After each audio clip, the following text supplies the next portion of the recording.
So our client has purchased this property for £86,000. Let me show you around. So as you can see, there's quite a bit of renovating going on at the moment. The property was actually purchased originally as a 3-bed terrace property.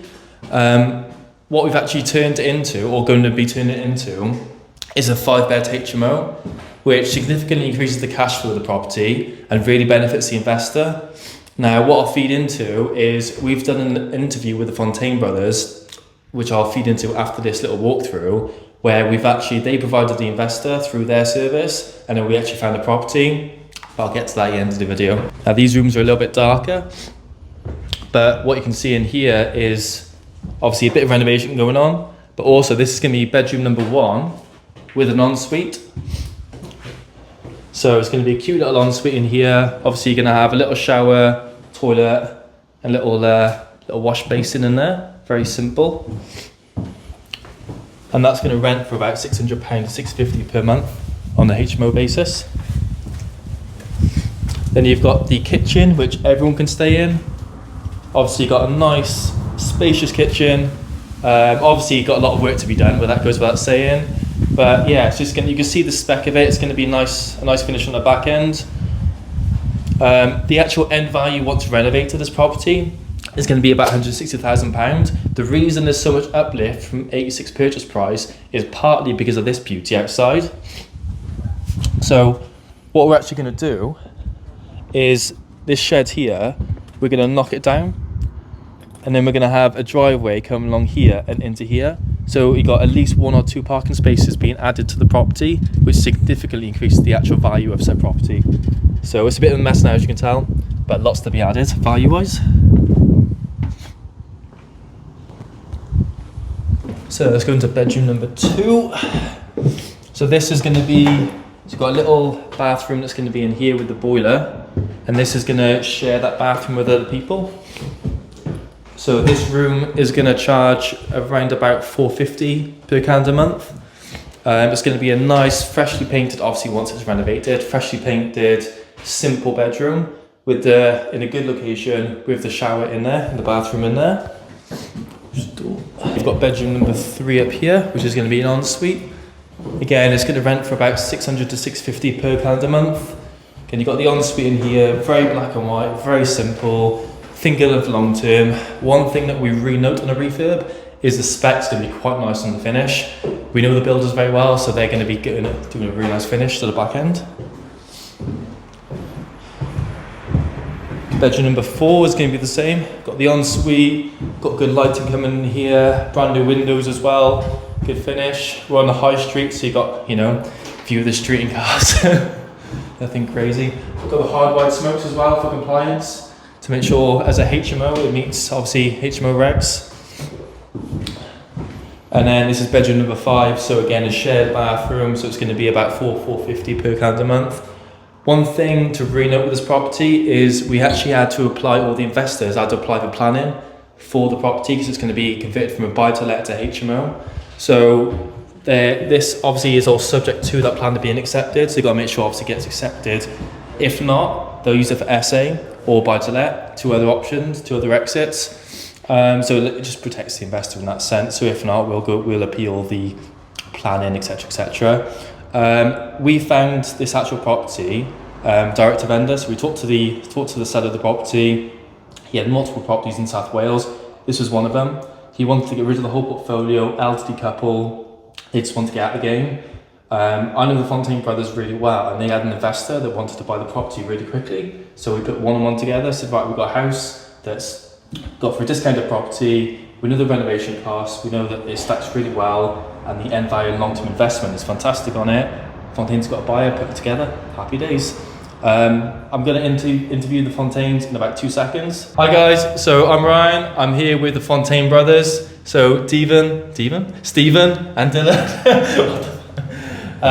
So we're in South Wales at the moment at a property that they've got an investor for, they've sourced on, and I want to kind of get to know them a bit more, kind of showcase their story a bit more, not just selling deals, kind of where they started from, a bit more of your backstory really, and then go from there. So are you waking up for this? You good to go? Yeah, man. I'm good. How far do you want to go back?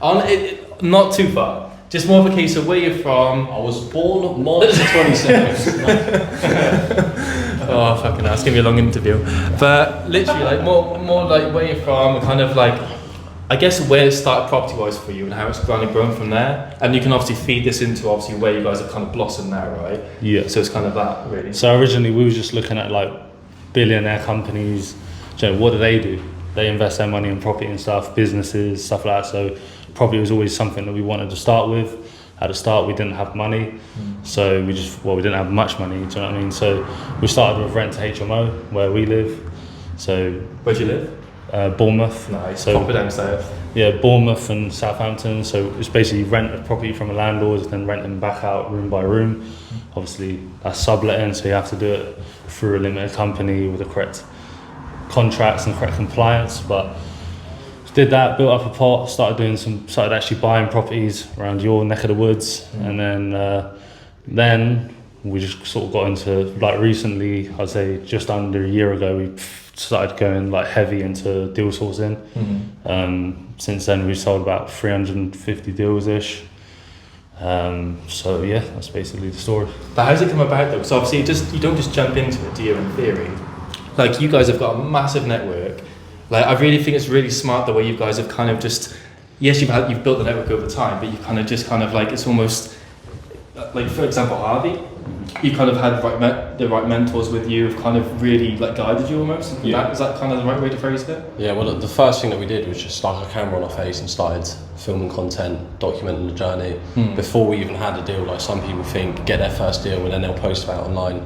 We literally just done it from day one. Before we set up a company, before we called our first agent, before we went on our first viewing, literally just filmed everything so people can go back and see the whole process of us. So we started building our online presence, started building the following, and yeah, that's sort of how we got to where we are now. Like, people who've been watching us for years, they get to know, like, and trust you, and then started blowing up on social media, and it was much easier to build an investor list because people have been watching us for years, so it's much easier to sell deals.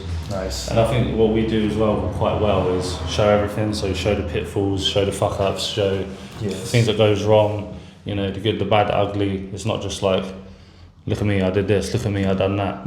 Like, which basically what the property world is showing off, like, all the good deals that you've done. Yeah. And people really relate to it when it goes wrong. So we show what we've learned from our mistakes, so people kind of like gravitated towards us from doing stuff like that. And yeah, we just started blowing up on social media, and then we've found a way to sort of monetize that. So, and that's basically getting deals, getting people that want deals, putting the two together and charging the fee, and then it's just ping, ping, ping, ping, keep selling more. I don't know about the people, but genuinely, I watched a video with the Fontaines, like, in monumental calls, like, the other week, and out of all the things, all the money topics, one thing that really, really stuck out to me was what Sam, your business partner, said about your values. Genuinely, like you can say about the money you're making, and again, you guys have blown up. That's literally obviously what's happened there. But in terms of the values, like, for me, the family element, helping other people, that like, of the 2 hour conversation, that's the only bit that I really remember, because I've got shit memory, and that's what's really important. When was this? This was like literally last week. Yeah, the other day. But at the start of the year, we done one. We had brought some guy on who does like goal setting, so we thought it'd be a good thing to do at the very start of the year, like the first week of January. And he got everyone to break down people's goals, so personal goals, business goals, and then also giving back goals, because they're the ones that are going to push you to reach your business goals and your personal goals. So give that one a watch as well. That one's good. Smooth. But like with the giving back, right, is like, you do have to give back, because people that only want money for themselves, they're kind of greedy and selfish. So like, I don't ever see those people that are going to make a lot of money because they just squeeze a penny dry, do you know what I mean? So if you give back, it just always works out in a way where you end up with more money. So we give a lot to charity. We're setting up our own charity.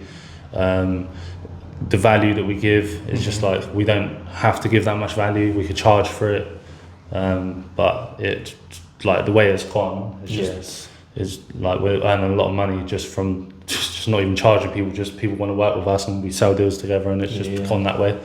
And you're also family guys as well, right? You got families and all that kind of thing. So I've got a son. He's not a baby anymore. He's 8, and then I've got another one on the way. Congrats. We got a mum. Like we pay her a full-time wage. So just stuff like that. Like my mum's been through a lot just to raise us, and we was very poor when we was growing up. So to be able to do stuff like that, it motivates you to move on to the next thing. But it motivates me now. Like even hearing this. I genuinely, when I first started doing my stuff years ago, I wanted to spoil my parents because they blindly invested with me in property, thinking, oh yeah, you'll quit within a week.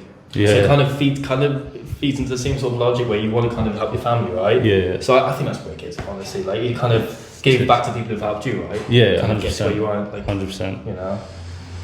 So that's cool. I mean, again, it was more just kind of get to know you boys, like more personally in that sense.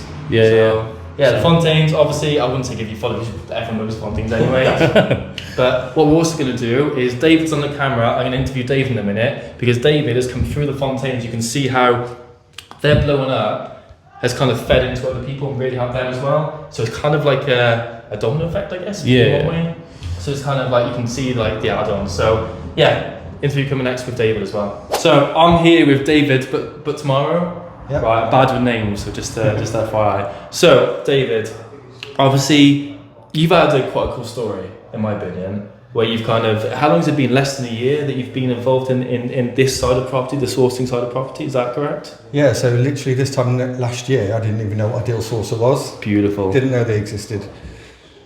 Sick. I mean, so obviously, but that's wicked though, isn't it? So for a bit of context, David's done bloody well with what he's done from people. I've known people doing this industry for years who are still struggling, and what you've done in less than a year, in theory less than a year, has been brilliant good, to the point where David was teaching me about some essay stuff earlier, and he gave me a headache in a complimentary way because I was really confused. So that says a lot about kind of how you've absorbed it all. It's a really impressive start off, but we can kind of go back onto your success right now, but where did you come from? Like, where was your, like, what sort of job were you in before this? That sort of like origin sort of thing. So I got into IT when I was 20. So I had about a 25-year career in IT. Me and my wife had, decent salaries. We were doing very well. But it got to a point where it was just, unfortunately, my dad passed away. That was a turning point for us. We had flipped a couple of houses, so we had a passion for property. I think initially it was more of a hobby. Realised that numbers were good, so we got into it.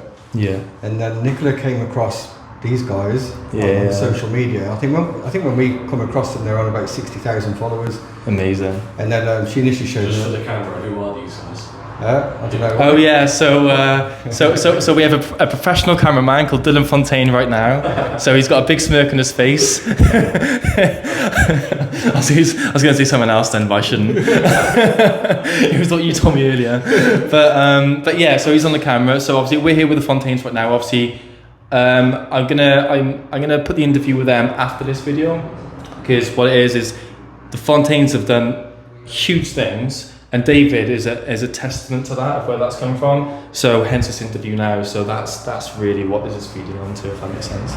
Yeah. So sorry to steal your answer, by the way. No, it's okay. So obviously, Nicola started following the Fontaine brothers, and I remember she sat there and I remember her showing me, and I was like, yeah, I'll see enough of these. And then the next week they'd go up to 85,000 and then 90,000, and I was like, actually, these guys there's something going on here. So I started following them. And I think it was literally the day they started the course, which was last July, I think it was. So I'd got on the pre-order, so I was there ready. And then from day one we started. And then it was literally probably 3 months in total, going through the education, going through the compliance side of it. And we didn't sell our first deal till about September. And then since September until now, we've sold about 38 deals. And when is now? What month is it right now? May. That wasn't a tricky word. The point was, is like, you could see how the short space of time. It's only been, in theory, 7 months, in theory? Yeah. Maybe 8 months, thinking about it. That's a short space of time. I promise you that it took me, when I first started, at least 6 months to sell one deal. What you've done in less than a year, in that 8 months, has been fucking sick, excuse the French. So thank you. One thing I'll say as well is I've never seen anyone work harder than these guys. Honestly, I've never seen anyone work harder than these guys. Yeah. Smash it. Because property is not easy. Like Dylan on the camera can justify that, testament to that. Obviously, everyone in this building, we've got 5 of us, 6 of us in this building right now. We all work our asses off every single day. I love grinding. That's my ADHD. I'm just fucking every day at it.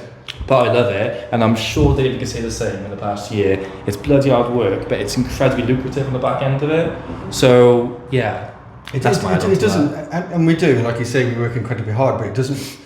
Not say it doesn't feel like we do, because it's tiring when we're on the road quite a lot.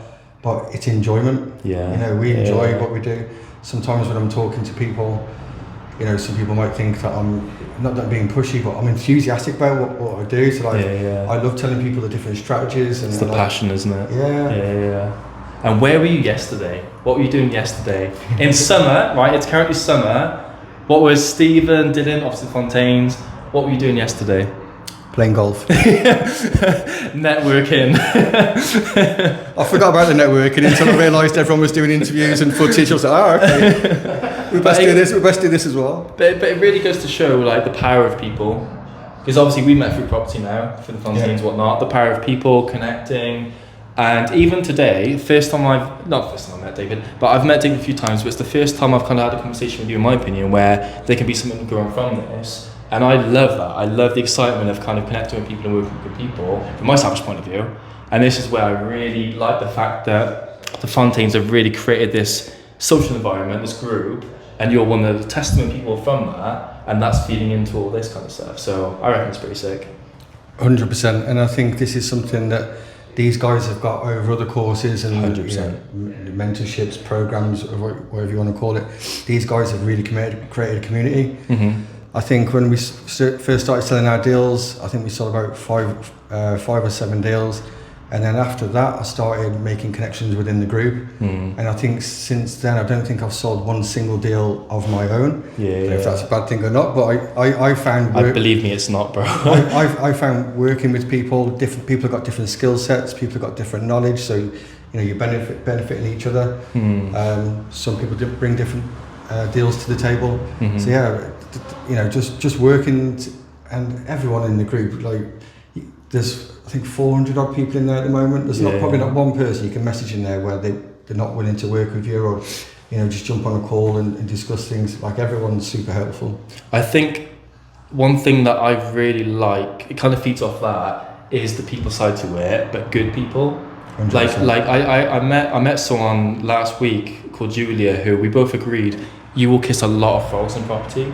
Over time we kiss a lot of frogs. One thing that I definitely agree with is the Fontaines have got a big community, a big group of people, and I genuinely can't name a single one that I know of that I've had a conversation with where I thought, oh, dickhead. No one. Like, literally, like, it's good people, and it's kind of like, it's rare, honestly. Like, I've been to a lot of providers, and I kind of like training providers now, and it feeds into the same topic. So definitely. And I found as well, so I do spend probably 30 to 50% of my time helping others. But I get some enjoyment out of that when I see other people succeed. So some of the people that I've helped have been either newer to the course or were struggling.